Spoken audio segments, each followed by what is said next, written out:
मित्रांनो, आज आम्ही आलो आहे शासकीय माध्यमिक आश्रमशाळा लाडगाव येथील हे विद्यार्थी बघा, पहिली ते 9वी पर्यंतचे सगळे विद्यार्थी इथं आहे. आणि हे आहे केदारपूरचं तलाव, लाडगाव जवळून फक्त 1 किलोमीटर अंतरावर आहे. हे बघा, हे आता याच्यामध्ये निरीक्षण करत आहे. तलावामध्ये काय काय दिसत आहे बघा. ते काय काय दिसत राहिलं तुम्हाला? तलाव, गोटे दिसून राहिल्या. हा, अजून काय दिसत आहे सांगा? खेकडे दिसत आहे.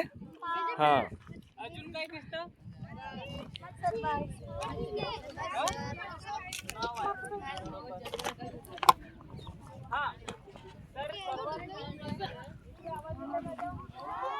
इकडे आवाज येत आहे? सर्वांनी मला ऐकायचं आहे, ठीक आहे? जास्त वेळ नाही देणार आहोत आपण, कारण ऊन आहे, ठीक आहे? बघा, अनेक पक्षी जे असतात ना, ते पक्षी पाण्यामध्ये त्यांचं जीवन, जसं आपण पण पाण्यावर अवलंबून असतो आपलं जीवन, बरोबर? तसंच पक्ष्यांचे पण जीवन हे पाण्यावर पण आहे. तर अनेक पक्षी हे पाण्यात राहत असतात. काही पक्षी जे असतात ते पाण्याच्या उथळ भागाला, म्हणजे जो समतल भाग आहे तिथं राहत असतात. आणि हा बघा, हा पक्षी एक आहे, ठीक आहे, तो एक आहे. कोणाला माहित आहे त्याचं नाव? आता हे जे पक्षी आहे, हे पक्षी काही पाण्याच्या वरती राहतात, म्हणजे पाण्यापासून काही अंतरावर राहत असतात. त्यांना ते आर्द्रता जे असते ती पाहिजे असते, बरोबर? तर पक्ष्यांचे महत्त्व जे आहे ते आपल्या या पर्यावरणासाठी तर आहेच आहे, पण आपल्या मानवी समाजासाठी, मानवी समाजाच्या अस्तित्वासाठी पण खूप महत्त्वाचं आहे. पक्ष्यांचे मुख्य अन्न काय असतं तुम्हाला माहिती आहे का? सांगा बरं, काय असतं? किडे, अजून मछली, अजून दाणे, अजून म्हणजे जे पक्षी आपलं फुलं, फळ, ठीक आहे, आपले जीवजंतू पाण्यातले, मछली, सोबतच आपले जे शेतामध्ये आपण बघत असतो, शेतामध्ये पण आपल्या जमिनीमध्ये अनेक किडे असतात, बरोबर? एक तुम्हाला गोष्ट सांगतो, आपलं जे जीवनमान आहे थोडं विज्ञानाच्या युगामध्ये आपण अनेक गोष्टी करायला लागलो. त्याच्यामुळे काय झालेलं आहे की आता जसे आपण म्हणतो मोबाईलचे टावर उभे झाल्यामुळे अनेक पक्षी आपल्याला दिसत नाही, बरोबर?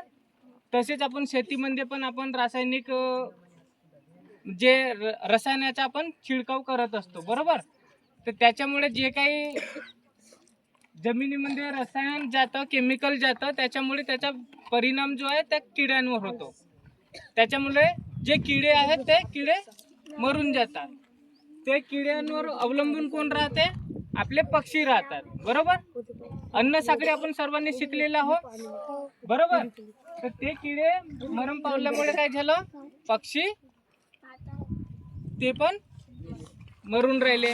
असं पण अनेकदा काय झालेलं आहे की आपण जसं असं मानू आपण की अनेकदा आपले प्राणी, आपल्या घरचे जे जनावर असतात त्यांना आपण वेगवेगळे इंजेक्शन देतो, बरोबर?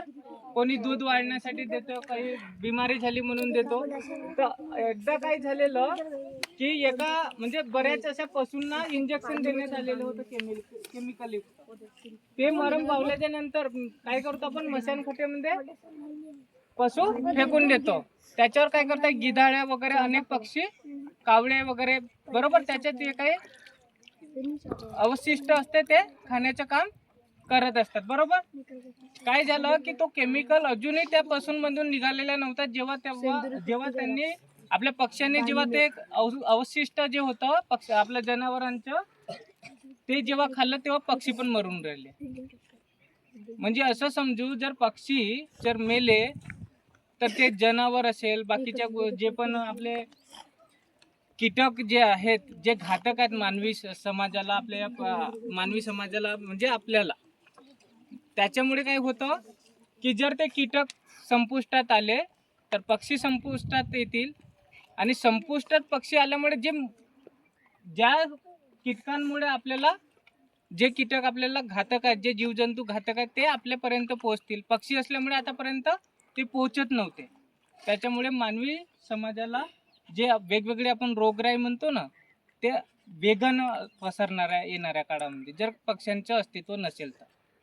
म्हणजे आपण कुठेतरी जे काही म्हणजे हे जे अन्न साखळी आणि हे पर्यावरणीय जे संतुलन आहे ते संतुलन राखण्यासाठी पक्ष्यांचं अनन्यसाधारण असं आपल्या जीवनामध्ये महत्त्व आहे, जे की आपल्याला सर्वांना समजून घ्यायचं आहे. तर त्याच्यासाठी आपल्याला सर्वांना काय करावं लागेल, पक्षी कसे जिवंत राहतील याच्यासाठी आपल्याला सर्वांना प्रयत्न करायला पाहिजेत की नाही पाहिजेत. कारण जर पक्षीच नसतील तर हे जे जीवजंतू आहेत ते मोठे होतील आणि त्यांची वाढ झाल्यानंतर त्याचा जो परिणाम आहे तो आपल्या मानवी शरीरावर होईल. अगदी बरोबर. कोरोनाची बिमारी आपल्याला सर्वांना माहिती आहे, ठीक आहे. अशा अनेक बिमारी येणाऱ्या काळामध्ये येणार आहेत जर आपण पशु पक्ष्यांचे जे काही संतुलन आहे या पर्यावरणामध्ये जर राखलो नाही तर, ठीक आहे. आता बघा अनेक पक्षी, आता मगाशी आपण बघितलो इथं अनेक पक्षी आपल्याला एक दोन दिसलेले आहेत. सकाळच्या वेळेत जेव्हा आपण येतो तेव्हा अनेक पक्षी आपल्याला दिसतात, ते त्यांचा वेळ असतो. अनेक जे पक्षी असतात ते पक्षी फरवरी महिन्यामध्ये म्हणजे फेब्रुवारी महिन्यामध्ये बाहेर देशातून आपल्याकडे येत असतात. कशासाठी येत असतात? कारण तिकडे खूप कडाकाची थंडी असते. ती थंडी त्यांच्यासाठी कुठेतरी त्यांच्या शरीरासाठी घातक असते, त्याच्यामुळे ते स्थलांतर करत असतात. मायग्रेशन म्हणतो, मायग्रेटरी बर्ड आपल्याकडे अनेकदा येत असतात. त्याचं जे आपलं जनगणना आहे ती या महिन्यात मोठ्या प्रमाणात केली जाते. जायकवाडी धरणाचे नाव माहिती आहे? जायकवाडी धरणाच्या बाजूला जी जागा आहे त्या ठिकाणी अनेक मायग्रेटरी पक्षी येत असतात, ठीक आहे. त्या ठिकाणी तिथल्या ज्या देशातून ते पक्षी येतात त्या पक्ष्यांच्या म्हणजे जतन झाले पाहिजे, संरक्षण झाले पाहिजे म्हणून त्या देशातल्या म्हणजे त्या तिथल्या सरकारने तिथं जमीन घेतली त्यांच्यासाठी. कशासाठी? त्या पक्ष्यांचे, त्यांच्या देशातले पक्षी आपल्या भारत देशात येत आहेत तर त्या तेवढ्या कालावधीसाठी त्यांचे संरक्षण झालं पाहिजे म्हणून. बरोबर. तर ऑलरेडी तुम्हा सर्वांना पशु पक्ष्यांबद्दल माहिती आहे, पण त्याचा जो वैज्ञानिक दृष्टिकोन आहे आणि त्याचा जे ताळमेळ आपल्या जीवनामध्ये घेऊन आपल्याला समोर कसं आपल्याला जीवन जगता येईल, त्याचं महत्त्व कसं समजून घेता येईल या दृष्टिकोनातून आपण या ठिकाणी आज जमलेलो होतो. समजलं? आज कशासाठी जमलेलो होतो कळलं सर्वांना? आता दुपारची वेळ असल्यामुळे सर्व पक्षी हे तुम्हाला सावलीमध्ये झाडावर दिसणार, ठीक आहे. इथं या ठिकाणी आपल्याला खूप कमी पक्षी आता एवढ्याच पाहायला आपल्याला मिळाले. ई बर्ड नावाचा ॲप आहे, त्याच्यामध्ये पक्ष्यांची माहिती आपल्याला टाकता येते. एक मर्लिन म्हणून एक ॲप आहे, त्याच्यामध्ये मर्लिन म्हणून ॲप आहे, माझ्याकडे मोबाईलमध्ये इन्स्टॉल आहे. याच्यामध्ये एखादा पक्षी जर आपल्याला दिसला, त्याची जर फोटो काढली त्या ॲपमध्ये, तर त्या पक्षाचे नाव आपल्याला जर माहिती नसलं तर त्या ॲपच्या माध्यमातून आपल्याला नाव माहिती होते आणि त्याचे काही गुणधर्म आहे, त्याचा काही स्वभाव आहे, ह्या सर्व गोष्टी त्याच्यामध्ये आपल्याला माहिती मिळत असते. सोबतच मर्लिन ॲप जो आहे त्या ॲपमध्ये जर एखाद्या पक्षाचे आपण चित्र काढू शकलो नाही, पण त्याचा आवाज येत आहे आपल्याला, कारण तो पक्षी कुठं तरी आहे पण तो दिसत नाही आहे. आणि जर त्याच्यामध्ये हा पण ऑप्शन आहे की त्या ॲपमध्ये की आपण जर त्या पक्षाचा आवाज जर रेकॉर्ड केला तर तो आवाज रेकॉर्ड झाल्याच्या नंतर तो ॲप आपल्याला सांगत असतो की हा कोणत्या पक्षाचा आवाज आहे म्हणून. अशा पद्धतीनं आपण पक्षाची ओळख आपल्याला करता येते. आता एवढ्यात आपल्याला कोणता आवाज जास्त येत नाही आहे, नाहीतर आपण ते पा तिकडून आवाज येत आहे, येतो ना पोपटाचा. हा, ते तुम्हाला सर्वांना आपण ग्रामीण भागातले आवाज माहिती आहे. बऱ्यापैकी पक्ष्यांचा आवाज आपल्याला ओळखता येतो. तर एवढं समजलं तुम्हाला सर्वांना? जर पक्षी नसले तर आपलं अस्तित्व पण नसणार आहे येणाऱ्या काळामध्ये. ते सर्व आपल्यासाठी घातक असणार आहे. आपण तर म्हणतो की आपण पर्यावरणाचं संतुलन हे ते पर्यावरणाचे संतुलन तर ते राखलं जाईलच, परंतु जर आपण ह्या सर्व गोष्टी नाही केलं तर आपलं संपुष्ट आपलं जे जीवनमान जे आहे ते कुठेतरी धोक्यात येईल आणि आपण पण आपल्याला पण अनेक रोगराई बिमाऱ्या वगैरे जे काही आहे ते येणाऱ्या काळात होण्याची संभावना खूप जास्त आहे. त्याच्यामुळे पशु पक्ष्यांचं आपल्याला काय करायचं आहे, जतन करायचं आहे, संरक्षण करायचं आहे, ठीक आहे. आता मला एक सांगा, समजा आता इथे पाणी आहे, पाणी प्यायला पक्षी येते बरोबर, आणि मग आता समजा उन्हाळ्यामध्ये हा तलाव आटला, समजा फॉर एक्झाम्पल आटला, मग ते पक्षी कुठे जाईल? तोही आटला मग, आणि ते पक्षी आपल्याला जगवायचे आहे, त्याचं जतन करायचं आहे. मग आपलं कर्तव्य काय आहे? उन्हाळ्यामध्ये पाण्याची टंचाई राहते बरोबर, सगळ्या नदीमध्ये पाणी राहत नाही, तलावामध्ये पाणी राहत नाही. मग आपलं कर्तव्य काय आहे की जसं आपल्या घरी आपण एखादं भांडं ठेवलं पाहिजे झाडाच्या खाली, त्या ठिकाणी झाडावरचे पक्षी येईल, ती पाणी पिईल, है ना. तर ते आपलं कर्तव्य आहे, आपण ते केलं पाहिजे, बरोबर नाही का. कारण की उन्हाळ्यामध्ये सर्वात जास्त पक्ष्यांचं पाण्यासाठी भटकंती होते. काही काही पक्षी पाण्याविना मरण पावतात, म्हणजे जंगलात अजिबात व्यवस्था राहत नाही ना. म्हणून आपलं हे आहे की आपण ते घरी आपल्या एखाद्या गाडग्यामध्ये, एखाद्या मडक्यामध्ये थोडंसं एक ग्लासभर पाणी ठेवून दिलं पाहिजे रोज, आणि मग तिथून ते पक्षी पाणी पिईल आणि मग आपलं ते पक्षी जगू शकतात, आहे की नाही. जसं आता आपण तलावावर आलो आहे, तर पाण्याचे विविध स्रोत आहे माहिती आहे विज्ञानामध्ये. आपण पाण्याच्या स्रोतामध्ये पाहतो, विहीर आहे, नदी आहे ना, समुद्र आहे, महासागर आहे पाण्याचा स्रोत. त्याच्यापैकी तलाव सुद्धा आहे की काय आहे पाण्याचा स्रोत आहे की नाही. इथून आपण पाणी मिळू शकतो की नाही, शेतीला पाणी देऊ शकतो. या तलावामुळे जमिनीत पाणी मुरून राहिलं ना. इथल्या जवळपासच्या पाण्याची पातळी आहे ते वाढून राहिली, इथल्या विहिरीला चांगलं पाणी राहील. ते हा बगळे एक उडून पाझर राहिले. तलावाचा आहे. कसा तलाव आहे बगळे होय ना. आणि याची रचना बघा पूर्ण नैसर्गिक आहे. नैसर्गिक म्हणजे कशी का आपण कुठेही तलाव तयार करू शकतो का, नाही करू शकत का. याच्या चारही साईडला पूर्ण टेकड्या आहे पूर्ण. आता हा तलाव म्हणजे कसा बघा टेकड्याच्या मधोमध आहे, फक्त एकच बाजूला बंधारा टाकलेला आहे साहेब. म्हणजे चारही बाजूनी ह्या नैसर्गिकरित्या पूर्ण पॅक आहे, आणि एकाच बाजूला पूर्ण बांधारा टाकून पूर्ण हे पॅक केलेलं आहे. म्हणजे तलाव सुद्धा आपण निसर्गाच्या याच्यात न करू शकतो. कुठेही तलाव आपण करू शकतो का, नाही करू शकत. हे बघा तुम्ही निरीक्षण करा. आणि ह्या तलावामुळे फायदे बघा किती आहे. भोवतालची शेती पूर्ण ओलता खाली आली आहे. इथं पक्ष्याचं संवर्धन होऊन राहिलं. इथं पाण्याचं प्राणी जे आहे म्हैस वगैरे पहा, त्यांचं संवर्धन होऊन राहिलं. उलट माहित आहे का, आपल्या शाळेत जी विहीर आहे पाण्याची ती इथे त्या साईडला, हे पाणी जमिनीमध्ये झिरपते आणि त्या विहिरीमध्ये जाते, आणि ते पाणी आपण तिकडे शाळेमध्ये वापरतो. आणि या तलाव नको राहू द्या बरं, त्या विहिरीला पाणी राहील का. त्या विहिरीला पाणी राहील तर आपल्या जर नाही राहिलं तर आपल्या शाळेत पाणी राहणार नाही. शाळेत जर पाणी नाही राहिलं तर मग तुम्ही शाळेत राहाल का. म्हणजे बघा ह्या तलावामुळे किती फायदे आहेत. तुम्ही सगळं निरीक्षण करा बरोबर व्यवस्थित. बघा आपल्या मानवाच्या गरजा किती आहेत, मूलभूत गरजा किती आहेत मूलभूत गरजा सांगा.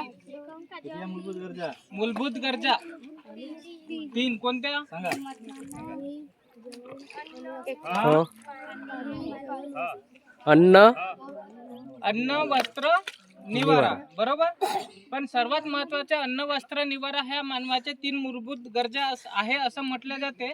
परंतु जर खरं जर आपण समजून घेतलं तर आपल्याला सर्वात महत्वाचं काय आहे माहिती आहे, पाणी. पाण्याशिवाय आपण जीवन जगू शकतो का, अन्नाशिवाय जगू शकतो, काही दिवस तरी जगू शकतो. कपडे नाही राहिले तरी पण काहीतरी दिवस जगू शकतो. जर आपल्याला शेल्टर नाही राहिलं, निवारा नाही राहिलं तरी पण आपण काही दिवस जगू शकतो, बरोबर. परंतु पाणी जर आपल्याला भेटलं नाही, किती दिवस जगू शकतो का आपण.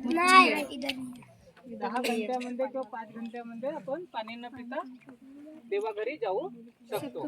तर सर्वात महत्वाचं म्हणजे आपली मूलभूत गरज जर आहे, जर असं समजलं तर आपल्याला काय समजायला पाहिजे, पाणी हे आपली सर्वात मूलभूत गरज आहे. आणि दुसरं महत्वाचं म्हणजे मग पाणी हे कशामुळे, जर जंगलं नसली तर काय होणार, पाणी येणार का, पाऊस पडणार का.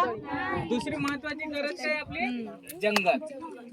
जर जंगलच नसलं तर पाऊस पडणार नाही, आणि पाऊस नसला तर आपल्याला पाणी मिळणार नाही आणि जीवन जगता नाही.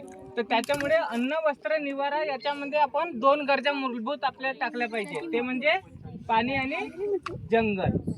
समजलं. तर ह्या गोष्टी खूप महत्वाच्या आहेत. ऊन फार होत आहे.